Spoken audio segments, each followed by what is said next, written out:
আদৰণি জনাইছো যে তিনিজনীয়া কমিটি এখন কৰিছে সন্মানীয় তিনিগৰাকী মন্ত্ৰীক।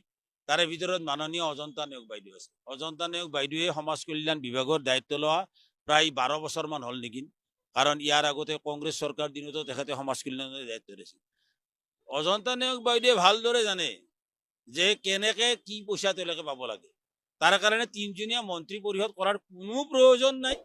এইবিলাক আচলতে এটা মাত্ৰ ভেক ভাওনা কৰিব বিচাৰিছে, কিন্তু কৰিছে ভাল কথা। তেওঁলোকে দিয়ক ৰিপৰ্ট, আৰু ৰিপৰ্ট দি তেওঁলোকে গ্ৰাউণ্ড ৰিপৰ্ট আনক যে এগৰাকী সহায়িকা, এগৰাকী আশাকৰ্মী, এগৰাকী ৰন্ধন কৰ্মচাৰী জীৱন কি ৰকম চলে।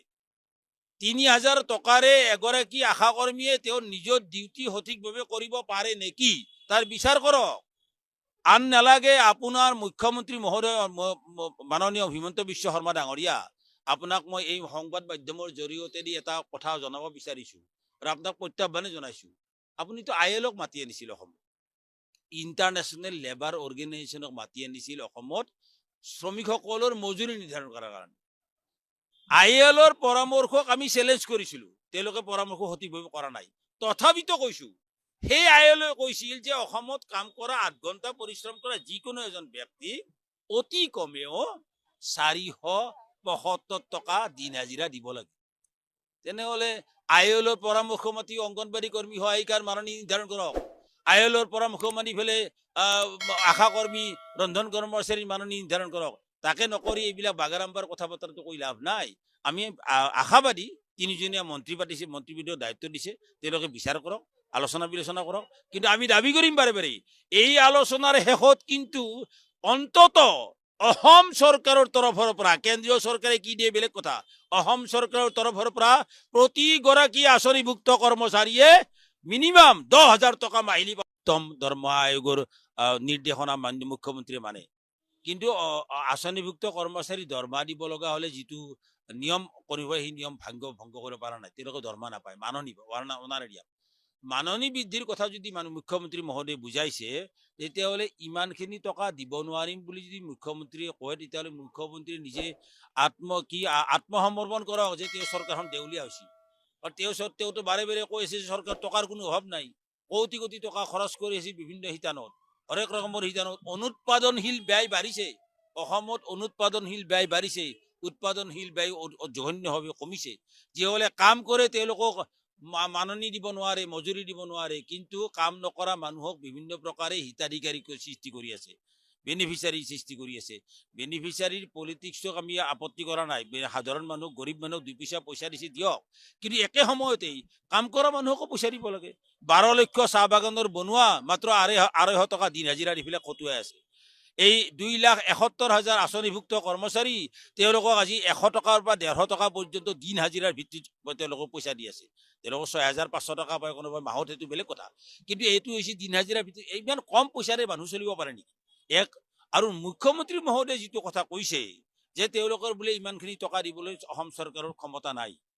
আপোনাৰতো ডাবল ইঞ্জিনৰ চৰকাৰ, কেন্দ্ৰত বিজেপি চৰকাৰ বহি আছে, আপোনাৰ আটাইতকৈ ভক্তি কৰা চৰকাৰখন। তেওঁৰ হাততো আপুনি সাধাৰণভাৱেই দাবীটো দিলেই তেওঁলোকৰ পইচা দিয়ে। আপোনালোকে কোটি কোটি টকা আনিছে মন্দিৰৰ নামত, কোটি কোটি টকা আনিছে মছজিদৰ নামত, কোটি কোটি টকা আনিছে কিবা বিভিন্ন শিতানত মানুহক বেনিফিচিয়াৰী দিয়াৰ নামত। তেনেহলে এই কাম কৰা মানুহক পইচা দিবলৈ কেন্দ্ৰীয় চৰকাৰৰ পইচা কিয় আনিব নোৱাৰে? আমিতো জনাত 90 টকা দিয়ে কেন্দ্ৰীয় চৰকাৰে, 10 টকা খৰচ কৰিব লাগে ৰাজ্য চৰকাৰে। 90:10 ৰেচিঅ' এতিয়াও চলি আছে। তেনেহলে অসম চৰকাৰে কেন্দ্ৰীয় চৰকাৰক কৈ ফেলে কওক যে অসমত কাম কৰা কৰ্মী সহায়িকাক 10,000 টকা দিয়ক। তামিলনাডু যদি 22,000 টকা দিব পাৰে, কেৰালাই যদি 12,000 টকা দিব পাৰে, আজি ৰাজস্থান, মহাৰাষ্ট্ৰ, কৰ্ণাটক, অন্যান্য ৰাজ্যই যদি আজি 10,000, 12,000, 11,000 টকা কৰি অংগনবাড়ী কৰ্মী সহায়িকা, আশা কৰ্মী পইচা দিব পাৰে, অসম চৰকাৰে কিয় নোৱাৰে? আপোনালোকে অসমখন আপোনালোকে কি বুলি কৈছিল, দেশৰ ভিতৰত 5ম বৃহত্তম ৰাজ্যলৈ ৰূপান্তৰ কৰিব। তেনেহলে কৰক আপুনি। এইবিলাক ভণ্ডামি বন্ধ কৰক মুখ্যমন্ত্ৰী মহোদয়। এই ভণ্ডামিৰ দ্বাৰা অসমৰ মানুহে আৰু বুজি নাপায়, আপোনাক বুজিবলৈ বাকী নাই আৰু মুখ্যমন্ত্ৰী মহোদয়। আমি আদৰণি জনাইছো যে তিনিজনীয়া কমিটি এখন কৰিছে সন্মানীয় তিনিগৰাকী মন্ত্ৰীক। তাৰে ভিতৰত মাননীয় অজন্তা নেওগ বাইদেউ আছে। অজন্তা নেওগ বাইদেৱে সমাজ কল্যাণ বিভাগৰ দায়িত্ব লোৱা প্ৰায় 12 বছৰমান হ'ল নেকি, কাৰণ ইয়াৰ আগতে কংগ্ৰেছ চৰকাৰ দিনতো তেখেতে সমাজ কল্যাণৰ দায়িত্ব লৈছিল। অজন্তা নেওগ বাইদেৱে ভালদৰে জানে যে কেনেকে কি পইচা তেওঁলোকে পাব লাগে। তাৰ কাৰণে তিনিজনীয়া মন্ত্ৰী পৰিষদ কৰাৰ কোনো প্ৰয়োজন নাই।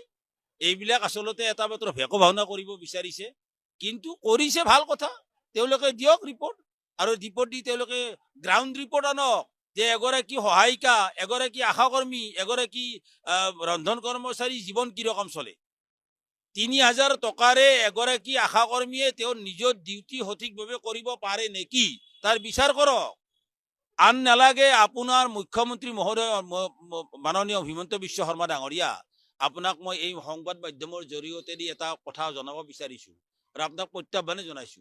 আপুনিতো ILOক মাতি আনিছিল অসমত, ইণ্টাৰনেশ্যনেল লেবাৰ অৰ্গেনাইজেশ্যনক মাতি আনিছিল অসমত শ্ৰমিকসকলৰ মজুৰি নিৰ্ধাৰণ কৰাৰ কাৰণে।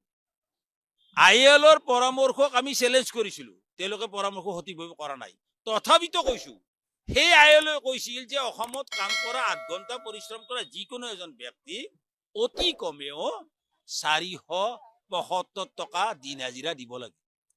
তেনেহলে ILOৰ পৰামৰ্শ মাতি অংগনবাড়ী কৰ্মী সহায়িকাৰ মাননি নিৰ্ধাৰণ কৰক, ILOৰ পৰামৰ্শ মানি পেলাই আশাকৰ্মী ৰন্ধন কৰ্মচাৰীৰ মাননি নিৰ্ধাৰণ কৰক। তাকে নকৰি এইবিলাক বাগাৰাম্বাৰ কথা বতৰাটো কৈ লাভ নাই। আমি আশাবাদী, তিনিজনীয়া মন্ত্ৰী পাতিছে, মন্ত্ৰীবিদৰ দায়িত্ব দিছে, তেওঁলোকে বিচাৰ কৰক, আলোচনা বিলোচনা কৰক। কিন্তু আমি দাবী কৰিম বাৰে বাৰে, এই আলোচনাৰ শেষত কিন্তু অন্তত অসম চৰকাৰৰ তৰফৰ পৰা, কেন্দ্ৰীয় চৰকাৰে কি দিয়ে বেলেগ কথা, অসম চৰকাৰৰ তৰফৰ পৰা প্ৰতিগৰাকী আঁচনিভুক্ত কৰ্মচাৰীয়ে মিনিমাম 10,000 টকা